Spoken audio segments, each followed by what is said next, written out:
What I'm about to tell you is going to absolutely shock you and make you question everything you thought you knew about brand divisions, about who's supposed to be on which show, and about whether WWE is about to completely blow up the entire roster structure that we've all gotten used to. Femi, the NXT champion, the absolute monster who has been dominating the developmental brand for months, somehow secretly appeared backstage on Smackdown last night and proceeded to absolutely destroy both Bronson Reed and Bron Breakker in a segment that nobody saw coming. That makes zero sense if you think about it for more than 5 seconds, and that has completely massive implications for the future of not just SmackDown but NXT and potentially Raw as well. I'm going to break down everything that happened, everything that's wrong with it, everything that's brilliant about it, and why this might be either the best or worst decision WWE creative has made in months. By the time I'm done explaining this situation, you're going to be running to the comments to tell me whether you think this is genius or complete madness. Let me start from the beginning because the context of how this happened is almost as important as what actually happened. SmackDown last night was building toward what everyone assumed would be a major confrontation between Bronson Reed and Bron Breakker. These two absolute physical specimens have been on a collision course for weeks, with both men wanting to establish themselves as the most dominant force on the SmackDown roster. They are both around the same size, both incredibly powerful, both have this aura of barely controlled violence about them. The anticipation for when they would finally go face to face was building every single week, and last night looked like it was going to be the night where we'd finally get some kind of physical confrontation between them. Bronson Reed was backstage in one of those interview areas cutting a promo about how he's the most destructive force in WWE and how nobody on the SmackDown roster can match his power or his intensity. He was specifically calling out Bron Breakker, talking about how Bron thinks he's this second-generation star who deserves respect based on his family name, but that Bronson was going to teach him that legacy doesn't matter when you step into the ring with a tsunami of a human being. Standard big guy intimidation promo stuff, but Bronson was delivering it with real conviction and intensity. The camera was focused tight on his face as he was talking, and you could see genuine anger and intensity in his eyes. That's when Bron Breakker showed up in the frame behind Bronson, and the crowd watching in the arena immediately started reacting because they could see what was about to happen even though Bronson couldn't. Bron walked up behind Bronson with that focused intensity he always has, and he just tapped Bronson on the shoulder. When Bronson turned around, they were face to face, nose to nose, two absolute mountains of men staring each other down with neither one willing to back up even an inch. The tension was incredible and you could feel that this was about to explode into violence at any second. But before either man could throw a punch, before security could get between them, before anything could happen, there was this huge crash off camera. Both Bronson and Bron turned to look at what had caused the noise, and the camera panned over to show equipment being knocked over, and then suddenly Femi came into frame from literally out of nowhere. Nobody had announced he would be there, nobody had even hinted that NXT talent would be appearing on SmackDown, and yet there he was in all his intimidating glory just standing there staring at both Bronson Reed and Bron Breakker with this look on his face that suggested he viewed them both as obstacles to be removed rather than established stars to be respected. The silence that followed Abar's appearance was deafening. Bronson and Bron both looked confused and maybe slightly offended that someone from NXT had interrupted their moment. The crowd in the arena was losing their minds because Femi is incredibly over with hardcore fans who watch NXT religiously, but a lot of casual viewers probably had no idea who he was or why he was suddenly on their screen. And Abar himself just stood there radiating this quiet confidence and menace, like he knew exactly what he was doing and exactly what was about to happen. Bronson Reed was the first one to say something. He looked at Abar and said something along the lines of, "Who do you think you are interrupting us? This is SmackDown, not the developmental show. You need to go back to where you belong." It was disrespectful but also kind of accurate from Bronson's character perspective because he's not the type to show respect to someone who hasn't earned it on his show. Bron Breakker was just staring at Abar trying to figure out what the play was here, whether this was a real confrontation or some kind of setup or angle that he hadn't been informed about. And that's when Femi just attacked. No warning, no further words, he just exploded into motion and went after both Bronson Reed and Bron Breakker simultaneously. He hit Bronson with a massive clothesline that actually knocked the big man backward into some equipment. Then he immediately turned to Bron and hit him with what looked like a legitimate shoot headbutt that stunned Bron and made him stumble. The speed and explosiveness that Abar showed in those first few seconds was absolutely shocking because both Bronson and Bron are known for being incredibly athletic for their size, but Abar looked like he was operating on a completely different level. Bronson Reed recovered quickly and came back at Abar, and for a few seconds, it looked like maybe the two established SmackDown stars were going to overwhelm this interloper from NXT. Bronson and Bron weren't working together exactly, but they both recognized that Abar was the immediate threat and started attacking him from different angles. But Femi was not backing down.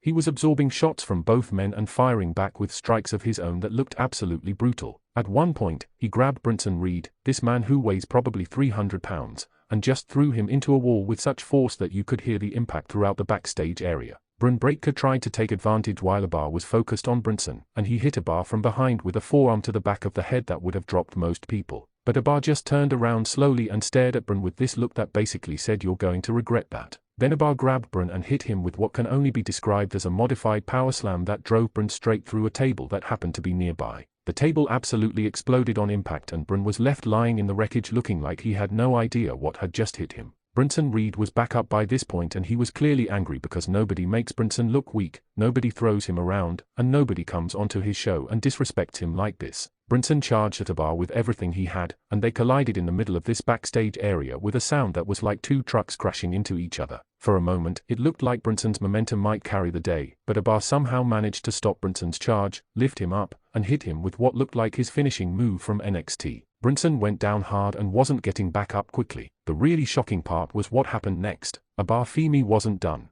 Most people after taking out two major stars would make some kind of statement or gesture and leave to let the impact of what they'd done sink in. But Bar started systematically destroying both men while they were down. He was hitting them with additional strikes, throwing them into more equipment, just absolutely brutalizing both Bronson Reed and Bron Breakker beyond what was necessary to establish dominance. It was like he was making a statement that he wasn't just on their level, he was above their level, and he wanted to make absolutely certain that message was received. Security finally showed up along with several referees and producers trying to pull Bar away from his victims, and he let himself be pulled away, but he never took his eyes off of Bronson and Bron. He was staring at them the entire time with this intensity that suggested this wasn't over, this was just the beginning of whatever his plan was. And then as quickly as he had appeared, Femi was gone, escorted out of the backstage area by security while Bronson Reed and Bron Breakker were left lying there looking like they'd been hit by a hurricane. The immediate questions that come from this segment are numerous and complicated. First and most obvious, how did Femi even get into the building? Smackdown is a completely different brand from NXT, they tape in different buildings on different days, there are completely different rosters and completely different management structures. For Bar to just show up backstage suggests either he snuck in somehow, which seems unlikely given how tight security is, or someone in a position of authority approved his presence, which raises even more questions about who and why. Second question, what is the storyline justification for this attack? Femi has no established history with Bronson Reed or Bron Breakker. They've never faced each other, they've never cut promos on each other, there's no personal animosity that we know about. So why did Bar specifically target these two men? The obvious answer is that they're the two most physically imposing stars on SmackDown and Bar wanted to make a statement by taking out the biggest threats. But that's speculation, we weren't given any actual explanation during the segment itself, and that lack of clarity is both frustrating and intriguing depending on your perspective. Third question, and this is the big one that has massive implications, is Femi being called up to the main roster? Is this the beginning of his transition from NXT champion to SmackDown roster member? Or is this a one-time appearance designed to create buzz and intrigue before he goes back to NXT? The way the segment was shot and presented suggests this might be a permanent move, but we've been fooled before by WWE making us think someone was being called up only to have them disappear back to developmental. The uncertainty is part of what makes this so compelling but also so frustrating.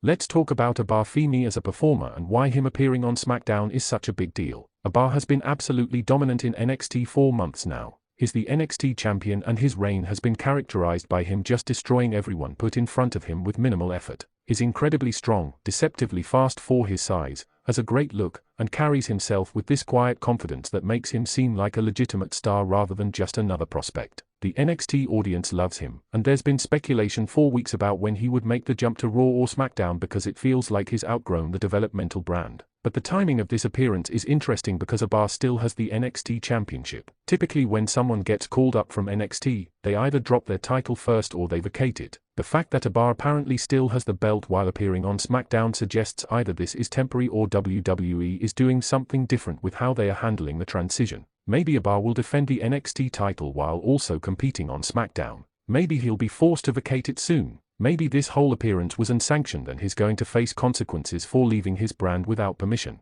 We don't know, and that uncertainty is driving speculation. From a pure wrestling perspective, the visual of Femi taking on both Bronson Reed and Bron Breakker simultaneously was incredibly impressive. These are three of the most physically imposing men in all of WWE. All of them are billed as being over 6 feet tall and weighing close to 300 pounds or more. Seeing them all in the same frame going at each other was like watching titans clash, and Bar holding his own against both of them simultaneously made him look like an absolute monster. That's exactly how you debut or present someone on a new show, by having them do something so impressive that everyone immediately takes notice. The reaction from Bronson Reed and Bron Breakker after they recovered from the attack is going to be crucial in determining where this story goes. Are they going to be humiliated and angry and demand revenge? Are they going to respect what Abar did and want to face him one-on-one in proper matches? Are they going to team up temporarily to deal with this common threat? Each of those directions leads to different possible storylines, and all of them could be compelling if executed properly. But WWE needs to follow up on this quickly, because letting it sit without acknowledgement or consequence would be a waste of the incredible heat that was generated by Abar's appearance.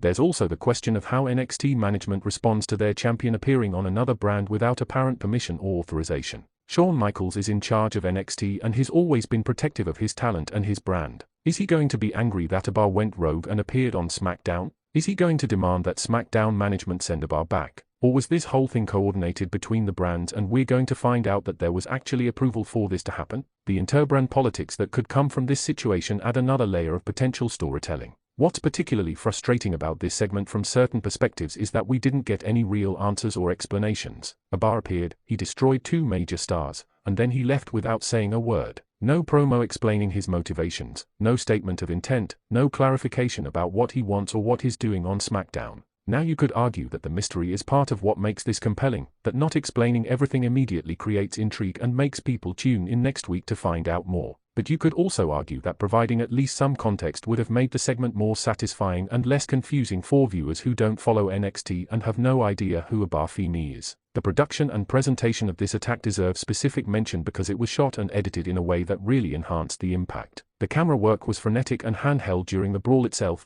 creating this sense of chaos and unpredictability. The audio captured every impact, every crash, every grunt of pain in a way that made everything feel more visceral and real. And the fact that this all happened backstage rather than in the ring gave it this unsanctioned feel, like this was something happening outside the normal structure and rules of WWE programming. All of these production choices made the segment feel special and different from typical wrestling content. Let me address what I think is the most controversial aspect of this entire situation, which is whether having Abar destroy two established SmackDown stars makes those stars look weak. Bronson Reed has been built up for months as this unstoppable monster. Bron Breakker is a second-generation star with an incredible amateur wrestling background who's been presented as one of the future faces of WWE. Both of them getting taken out by someone from NXT, someone who theoretically hasn't been proven at the main roster level yet, could be seen as damaging to their credibility. But I actually think if handled properly this doesn't hurt Bronson or Bron at all. They were ambushed, they were attacked by surprise, they were dealing with someone who's fresh while they'd been about to fight each other. There are enough mitigating factors that their losses here don't make them look weak if WWE wants to protect them. The online reaction to this segment has been absolutely explosive and divided in fascinating ways. NXT fans are thrilled because they've been waiting for Abar to get this kind of showcase on a bigger stage and they feel vindicated that their champion is being presented as a legitimate threat to main roster stars. SmackDown fans are intrigued but also somewhat confused because many of them don't watch NXT regularly and have no context for who Abar is or why they should care about him. Wrestling critics and analysts are debating whether this was smart booking that creates new stars or whether it's WWE once again rushing NXT talent to the main roster before they are fully ready. All of this discourse and debate is probably exactly what WWE wants because it's generating attention and conversation. There's something to be said for the boldness of this booking decision. WWE could have played it safe and had Abar debut on SmackDown in a more traditional way, maybe coming out during a match to make a statement or being formally introduced by an authority figure. Instead, they had him secretly appear and just start destroying people with no warning and no explanation. That's a risky approach because it could confuse or alienate viewers, but it's also the kind of bold storytelling that creates moments people remember and talk about. Whether this particular gamble pays off remains to be seen, but you can't accuse WWE of playing it safe here. The physicality that all three men showed in this segment was absolutely top tier. Every strike looked brutal, every throw looked devastating, every impact sounded painful. This wasn't pretty technical wrestling, this was three giant human beings trying to prove who was the toughest and most dominant through pure violence. That style of brawling isn't for everyone. Some people prefer more technical wrestling or high-flying action, but for fans who love seeing big men hit each other as hard as possible, this segment delivered exactly what they want. And the fact that all three men are legitimately strong and athletic made everything look more impressive and believable. Looking ahead to next week's SmackDown and beyond, this segment creates so many questions that need to be answered. Will Abar Femi appear again or was this a one-time thing? How will Bronson Reed and Bron Breakker respond to being embarrassed and beaten down? Will there be consequences from NXT management or from WWE corporate for Ibar leaving his brand? Will this lead to a match between Ibar and one or both of the men he attacked? The fact that we don't know the answers to any of these questions means there's a reason to tune in next week, which is ultimately what any good wrestling angle should accomplish. I want to talk about what this could mean for the NXT brand specifically because having your champion appear on Smackdown and dominate two main roster stars sends a message about the quality of NXT talent. For years there was this perception that NXT was just developmental, that the wrestlers there weren't quite ready for the main roster yet. But segments like this one where an NXT star comes in and immediately looks like they belong at the highest level helps break down that perception. It suggests that the gap between NXT and the main roster isn't as large as some people think, and that NXT should be viewed as a legitimate third brand rather than just a training ground. The silence from Femi throughout this entire segment was actually one of the most powerful aspects of it. He didn't need to cut a promo or explain himself or justify what he was doing. His actions spoke louder than any words could have. The intense stare, the methodical destruction of two major stars, the complete confidence in his own abilities, all of that communicated everything about his character without a single word being spoken. That kind of nonverbal storytelling is incredibly effective when done right, and Ibar pulled it off perfectly. Sometimes less is more, and in this case the mystery and menace created by his silence made him seem even more dangerous than if he'd stood there cutting a typical tough guy promo. So where does this leave us after everything that happened last night? Femi, the NXT champion, somehow appeared backstage on Smackdown, destroyed both Bronson Reed and Bron Breakker in brutal fashion, and then disappeared leaving everyone with more questions than answers. It was shocking, it was violent, it was confusing, it was impressive, and it was absolutely unforgettable. Whether this turns out to be brilliant long-term storytelling or a short-sighted decision that creates more problems than it solves remains to be seen. But right now in this moment, WWE has everyone's attention and everyone's wondering what happens next, and that's exactly what they wanted to accomplish. I need every single person watching this video to tell me in the comments right now what you thought of Femi's appearance on SmackDown. Were you shocked, excited, confused? Do you think this is the beginning of his permanent call-up to the main roster? And most importantly, do you want to see Ibar face Bronson Reed or Bron Breakker in a proper match? This is the kind of wrestling content that deserves passionate discussion and debate. Make sure you absolutely smash that like button, make sure you subscribe to this channel if you haven't already, and make sure you share this video everywhere because everyone who follows WWE needs to be talking about what Femi just did and what it means for the future of SmackDown, NXT, and WWE as a whole.